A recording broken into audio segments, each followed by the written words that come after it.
Salah satu work ethic atau traits produktivitas yang kemungkinan besar orang itu nggak punya lagi atau sudah berkurang, terutama nih di anak-anak muda, itu adalah daya tahan fokus. Kalau kita berbicara berdasarkan riset, ada sebuah data yang membuktikan bahwa attention span manusia itu mengalami penurunan yang sangat signifikan. Dan attention span ini sangat berkorelasi kuat dengan daya tahan fokus kita. Jadi seberapa lama sih lu bisa mempertahankan daya tahan fokus lu untuk lu bisa memproses informasi dan juga mengerjakan sesuatu hal? Kebanyakan orang sudah mengalami penurunan attention span yang sangat signifikan, dan hal ini disebabkan oleh dua faktor.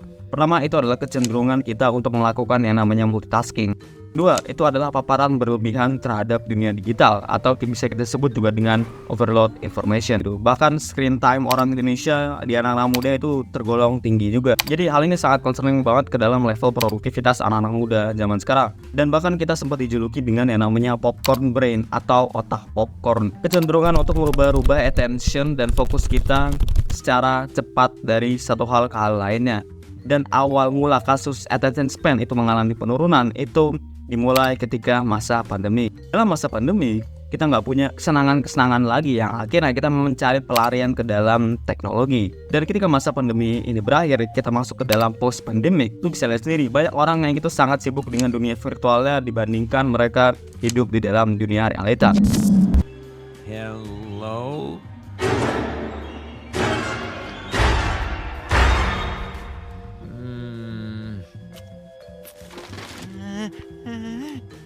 Ini mungkin masalah sepele buat kalian, tapi kalau kita pikir secara jangka panjang ini memiliki dampak yang sangat buruk. Dan salah satu traits produktivitas yang emang bener-bener kita harus prioritaskan terlebih dahulu itu adalah fokus.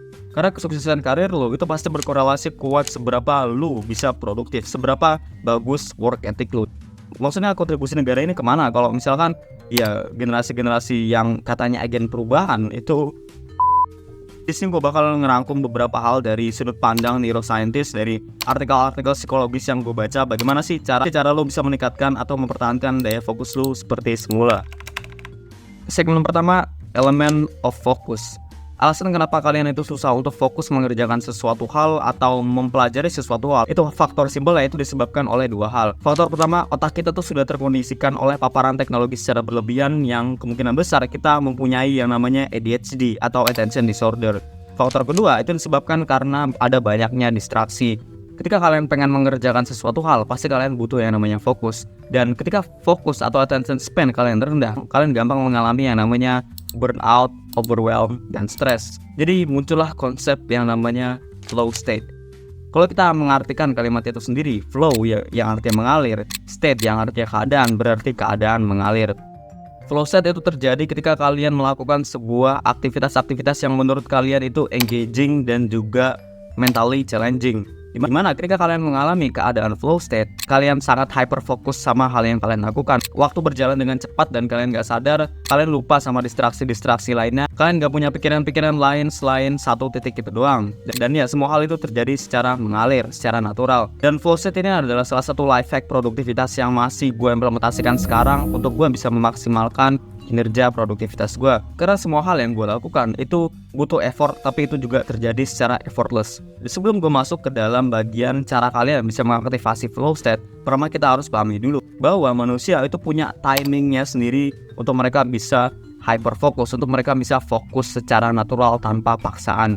Jadi menurut Brian Tracy, dia adalah sebuah productivity guru di mana dia mencetuskan konsep yang namanya eat the frog atau makan katak. Ini adalah sebuah metafora yang menggambarkan dimana kalau kalian disuruh makan katak hidup-hidup, apakah kalian bakal makan katak itu di pagi hari atau di malam hari? Kalau kalian makan katak itu di pagi hari, kalian nggak punya overthinking, kalian nggak ngerasa stres mikirin katak tersebut gitu. Tapi kalau kalian makan katak ini di malam hari, pasti kalian bakal punya stres, overthinking yang sangat berat di jam-jam ketika kalian melakukan aktivitas gitu.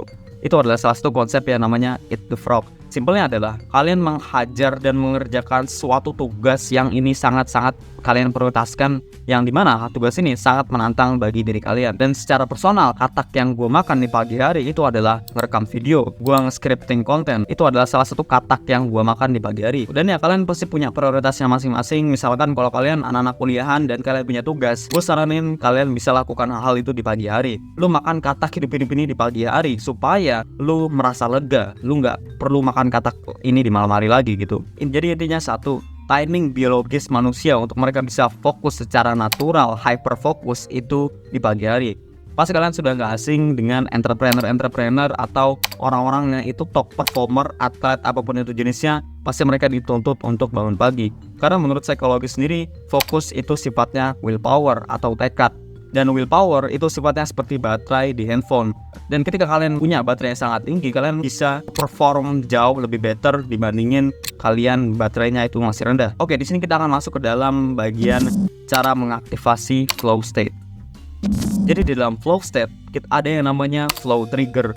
Dan flow trigger ini salah satu hal yang paling penting itu adalah konsentrasi. Untuk kalian bisa fokus, tentunya kalian butuh konsentrasi. Dan daya tahan konsentrasi itu juga berbeda-beda. Ada orang yang bisa fokus selama 2 jam melakukan sesuatu hal, 5 jam, 3 jam. Ini balik lagi ke dalam kapasitas mental kalian masing-masing. Aksi pertama yang bisa kalian lakukan sekarang itu adalah melimitasi distraksi dan tidak melakukan multitasking. Alasan kenapa orang itu bisa produktif ya karena mereka memprioritaskan daya tahan energi otak mereka untuk mengerjakan sesuatu hal. Karena ketika kalian terdistraksi, kalian mengerjakan sesuatu hal, terus kalian ngecek handphone kalian buka YouTube, kalian dengerin musik, otak kalian tuh pasti nggak punya visi gambaran yang jelas terhadap tugas yang pengen kalian kerjakan. Yang dimana akhirnya daya konsentrasi kalian itu menurun. Fokus kalian itu seperti baterai, jadi manfaatkan baterai kalian itu baik-baik untuk mengerjakan sesuatu hal yang penting. Dan ya untuk masalah multitasking sendiri ini tergantung jenis tugas apa yang kalian kerjakan. Pertama itu adalah deep work, 2 shallow work. Deep work atau bekerja secara dalam itu adalah sebuah pekerjaan yang harus kita lakukan tanpa melibatkan distraksi apapun. Karena kenapa? Karena tugas ini membutuhkan daya konsentrasi yang tinggi. Sedangkan shallow work itu adalah sebuah pekerjaan remeh yang bisa kita lakukan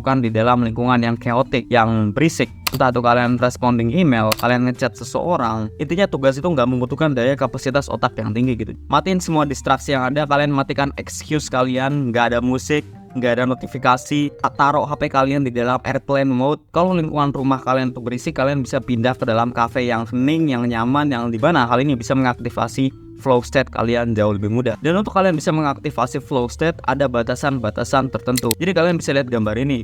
Untuk kalian bisa mengaktifasi flow state, pastiin tugas yang kalian kerjakan itu di tengah-tengah. Tugas itu nggak terlalu menantang banget dan nggak terlalu mudah banget. Ketika kalian mengerjakan suatu tugas yang melibatkan fisik atau otak kalian, tugas itu menantang banget. Hal ini bakal menimbulkan rasa yang namanya anxiety, overwhelm, atau struggle yang sangat besar. Sedangkan kalau tugas ini memiliki level yang sangat-sangat remeh, yang sangat-sangat mudah, maka akan muncul yang namanya boredom. Ya dimana hal ini akan menghasilkan kalian untuk prokrastinasi atau menunda-nunda. Jadi intinya kalian cari suatu tugas yang levelnya itu di tengah-tengah untuk kalian bisa mengaktifasi flow state. Secara personal, ketika gue ngerekam video ini, gue lagi mengalami yang namanya flow state. Dan yes, untuk gue bisa mengaktifasi flow state itu juga butuh proses. Ketika gue baru-baru mulai YouTube dan gue ngerekord video ini, gue mengalami overwhelm atau stres yang sangat cepat gitu. Tapi ketika gue melakukan hal ini secara konsisten, secara repetitif, gue membiasakan diri gue untuk berbicara di depan kamera. Akhirnya gue nggak gampang overwhelm. Gue bisa berbicara lebih dari 30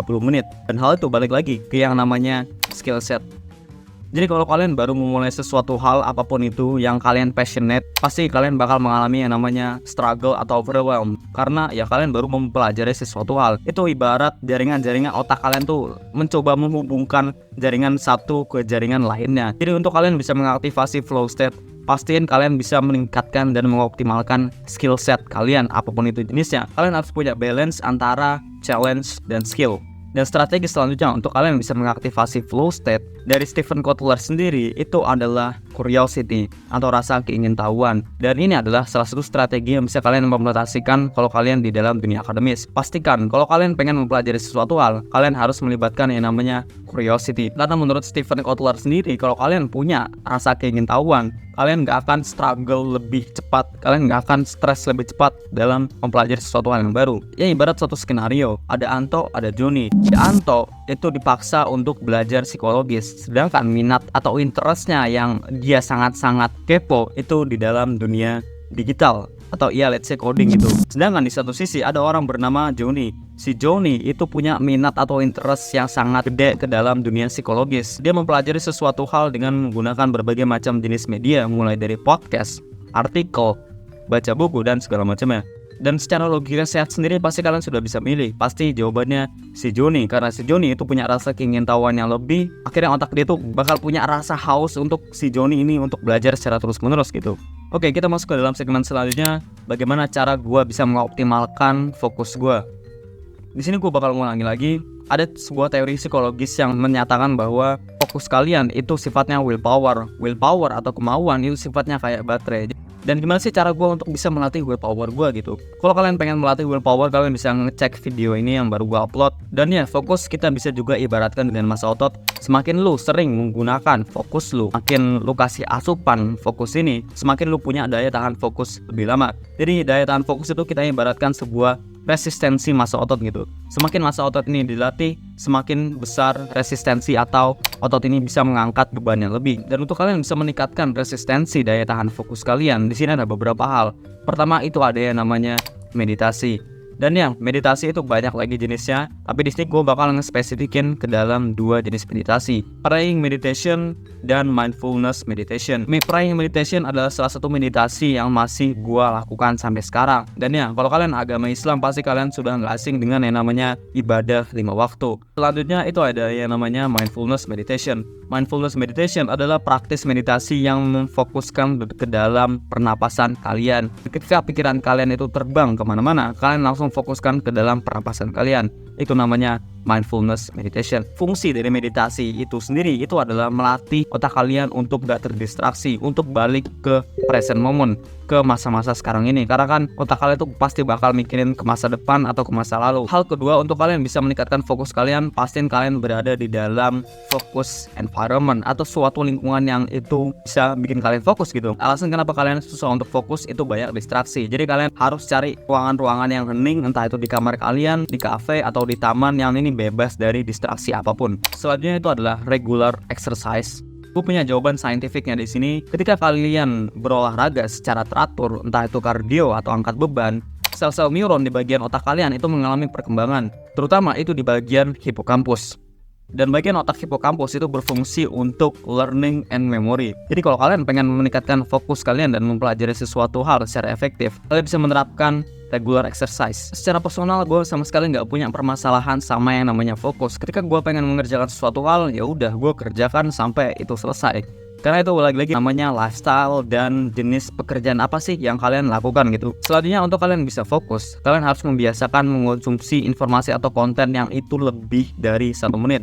Buat kalian otak-otak TikTok nih, buat kalian yang udah kebiasaan scrolling sampai 8 jam, kalian harus mengubah konten yang kalian konsumsi. Karena ketika kalian scrolling, kalian itu nggak mendapatkan sebuah informasi yang baru. Kalian itu cuma mengonsumsi entertainment sampah dan bullshit. Jadi kalau kalian pengen meningkatkan produktivitas kalian dengan cara mengonsumsi konten, pastiin kalian mengubah konten yang kalian konsumsi dengan YouTube. Di YouTube itu banyak banget sumber informasi yang bahkan kalian nggak tahu, yang dimana informasi ini sangat bermanfaat bagi kehidupan aktivitas kalian sehari-hari. Contohnya video kayak gini. Oke, di sini gue balik lagi ke dalam regular exercise. Karena ketika lo menerapkan kebiasaan olahraga, workout, nge-gym, lo punya kestabilan hormon dan mood yang itu baik. Dan ketika lo punya kestabilan hormon dan kestabilan mood, maka semua hal itu menjadi lebih enteng gitu. Oke, ini butuh effort, tapi gue bisa selesaikan ini sampai kelar. Oke, sekian dari gue. Keep improving.